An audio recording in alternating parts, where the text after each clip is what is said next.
فرمایا وعد اللہ الذین آمنوا منکم وعملوا الصالحات،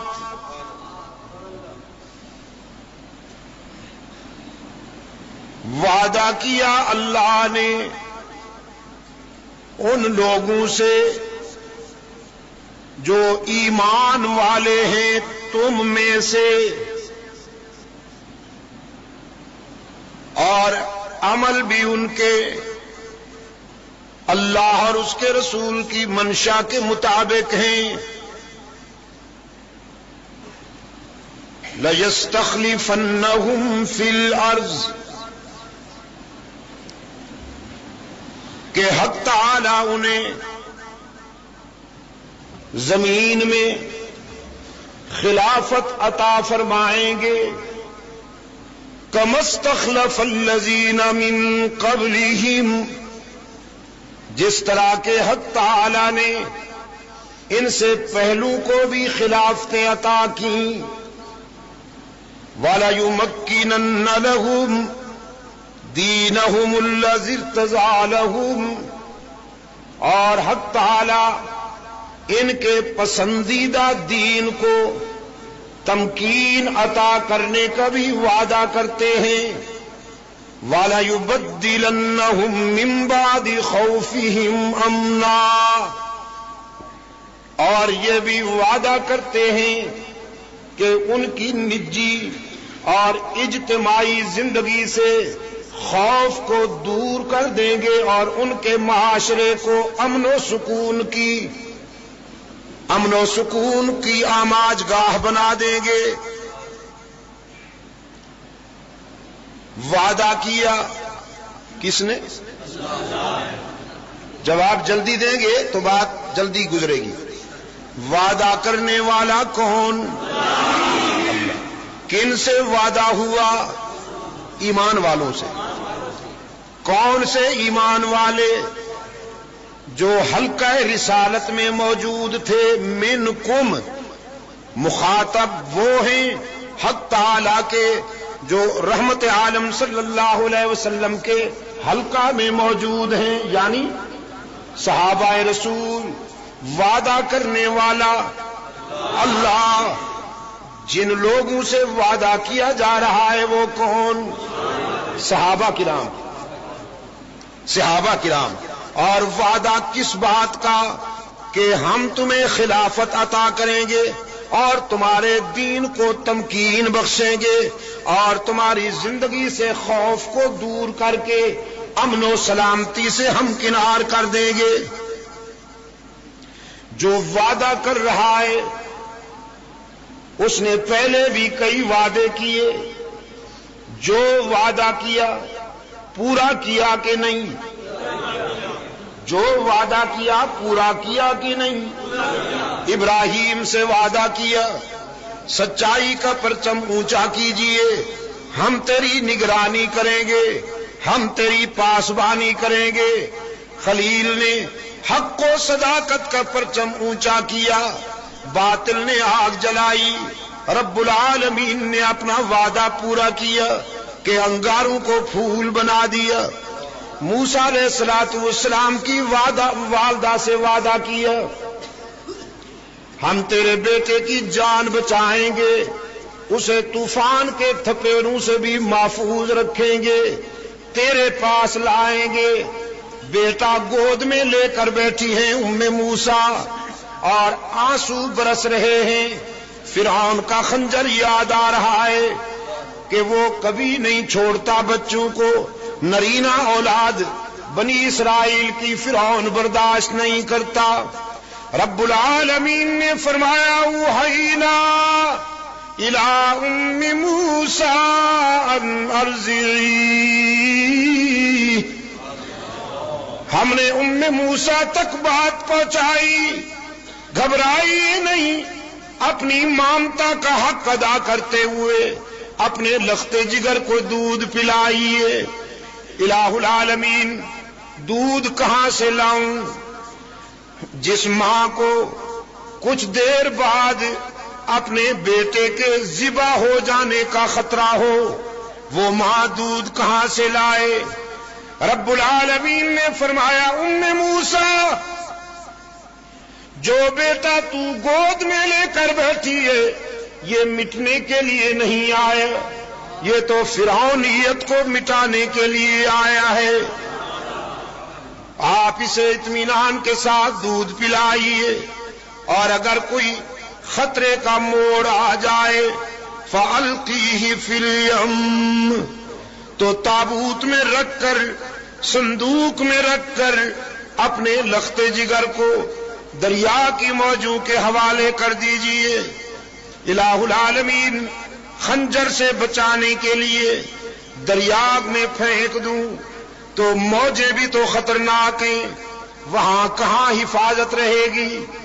رب العالمین نے فرمایا موسیٰ ہم تیرے بیٹے کی حفاظت کریں گے، دریا کی موجوں سے بھی بچائیں گے، فرعون کے عزائم سے بھی بچائیں گے۔ اِنَّا رَادُّوهُ إِلَيْكَ، اور پھر تیرے پاس اسے واپس لے آئیں گے، تیری گود میں لوٹائیں گے، تیرا دودھ پلائیں گے۔ بچپن میں، لڑکپن میں، جوانی میں تیرے بیٹے کی حفاظت کرتے ہوئے پھر اس کے سر پہ رسالت کا تاج سجائیں گے۔ وَجَاعِلُوا مِنَ الْمُرْسَلِينَ، تو حق تعالی نے اپنا وعدہ پورا کیا کہ نہیں؟ موسیٰ علیہ السلام کی حفاظت فرمائی کہ نہیں؟ واپس والدہ کی گود میں پہنچایا کہ نہیں؟ ماں کا دودھ پلایا کہ نہیں؟ فرعون کے خزانے سے موسیٰ کی پرورش کروائی کہ نہیں؟ فرعون کے فوجیوں سے موسیٰ کی حفاظت کروائی کہ نہیں؟ وہ جو وعدہ کرتا ہے پورا کرتا ہے کہ نہیں؟ رب العالمین نے اپنے پیغمبر کے غلاموں سے وعدہ کیا کہ ہم تمہیں خلافت عطا کریں گے، یہ وعدہ بھی اللہ نے پورا کیا کہ نہیں؟ سرکار دو عالم صلی اللہ علیہ وسلم اپنی علالت کے آخری لمحات میں صحابہ کرام سے فرماتے ہیں مرو ابا بکر، جاؤ میرے یار غار کے پاس، ابو بکر کے پاس جاؤ اور اسے کہو میری غمزدہ امت کی امامت کریں، میری امت کو نماز پڑھائیں۔ پاس بیٹھی ہوئی ہے صدیقہ کائنات، پاس بیٹھی ہوئی ہے ابو بکر کی بیٹی، اشک بار ہو جاتی ہیں، عرض کرتی ہیں اللہ کے رسول میرا باپ آپ کو مصلی پر نہ پا کر وہ دل کہاں سے لائے کہ امام بن کر کھڑا ہو جائے؟ وہ تو آپ کا عاشق صادق ہے اور نہایت رقیق القلب ہیں، برداشت کہاں کریں گے کہ آپ کے مصلی پر کھڑے ہو جائیں؟